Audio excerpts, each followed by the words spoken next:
एक सुबह भारतीय सेना के तीनों जवान दुश्मन के छक्के छुड़ा रहे होते हैं। उधर दुश्मन भी ताबड़तोड़ फायरिंग कर रहे होते हैं। तभी अचानक ऑफिसरों की गोलियां खत्म होने लगती हैं। फिर एक ऑफिसर बोलता है, तुम दोनों कंट्रोल रूम जाओगे और कर्नल को यहाँ की सारी समस्या के बारे में बताओगे। मैं तब तक दुश्मनों को रोक कर रखूंगा क्योंकि हमारे पास ज्यादा गोलियां नहीं है। फिर एक ऑफिसर फायरिंग करता रहता है और दोनों ऑफिसर पीछे से दौड़कर जाने लगते हैं। इधर जवान ताबड़तोड़ फायरिंग कर ही रहा होता है कि तभी अचानक जवान की गोलियां खत्म हो जाती हैं। उधर दुश्मन ऑफिसर की गोलियां खत्म देखकर जवान के पास दौड़कर आने लगते हैं और फिर जवान को पकड़कर बंधक बना लेते हैं। फिर जवान को वहां से ले जाने लगते हैं। उधर दोनों जवान कर्नल को सारी समस्या के बारे में बता देते हैं। फिर कर्नल बोलता है, तुम दोनों राइफल और गोलियां लेकर उसी लोकेशन में हेलीकॉप्टर से जाओगे। फिर दोनों जवान हेलीकॉप्टर के पास जाने लगते हैं। वे हेलीकॉप्टर में बैठते हैं और लोकेशन की ओर निकल पड़ते हैं। दोनों जवान उदास बैठे हुए रहते हैं। फिर लोकेशन पर पहुंचते ही नीचे देखने लगते हैं, पर नीचे कोई दिखाई नहीं देता। पूरा सन्नाटा छाया हुआ रहता है। फिर दोनों जवान वापस लौट जाते हैं। फिर दूसरे ही दिन दोनों जवान लापता जवान के गांव आते हैं और जवान के पिताजी को एक चिट्ठी देते हैं। जवान के पिताजी और जवान की बहन चिट्ठी पढ़ते ही रोने लगते हैं। पिताजी रोते हुए बोलते हैं,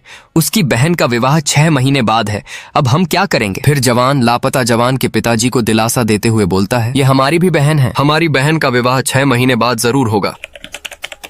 6 महीने बाद जवान की बहन का विवाह का दिन होता है। बेटी अपने पिताजी को गले लगाकर रो रही होती है। सभी लोग खुशियां मना रहे होते हैं। तभी अचानक गांव में कुछ नकाबपोश डाकू घुस आते हैं और फिर तुरंत शादी के माहौल पर पूरा सन्नाटा छा जाता है। सभी लोग डर से इधर उधर दौड़ने लगते हैं। फिर एक नकाबपोश डाकू दुल्हन को अपने घोड़े पर बैठाकर वहां से जाने लगते हैं। तभी दुल्हन का लापता भाई नकाबपोशों के बीच आकर खड़ा हो जाता है। फिर जवान की बहन तुरंत घोड़े से उतरती है और दौड़कर अपने भाई के पास आती है। फिर गले लगा लेती है। इधर सभी डाकू अपने घोड़े से उतरते हैं और जवान से लड़ने लगते हैं। इधर दोनों जवान भी दौड़कर आने लगते हैं और पहुंचते ही तीनों जवान डाकुओं को मारने लगते हैं। उधर जवान के पिताजी और कुछ लोग भी दौड़कर आने लगते हैं। इधर तीनों जवान सभी नकाबपोश डाकुओं को धराशायी कर देते हैं। फिर जवान के पिताजी पहुंचकर जवान को गले लगा लेते हैं। फिर दोनों जवान लापता जवान से पूछते हैं कि जब हम हेलीकॉप्टर से उसी लोकेशन पर गए थे तो वहां कोई भी नहीं था। जवान बताता है कि वे लोग मुझे सुनसान इलाके पर बंधक बनाकर रखे हुए थे और रात में जब सभी सोए हुए थे तब मैं वहां से भागने लगा, पर एक आतंकी ने मुझे देख लिया, पर मैंने उसे मारते हुए उसके गले को जोर से पकड़कर बेहोश कर दिया और वहां से भाग निकला। और जब तक वो लोग मुझे पकड़ते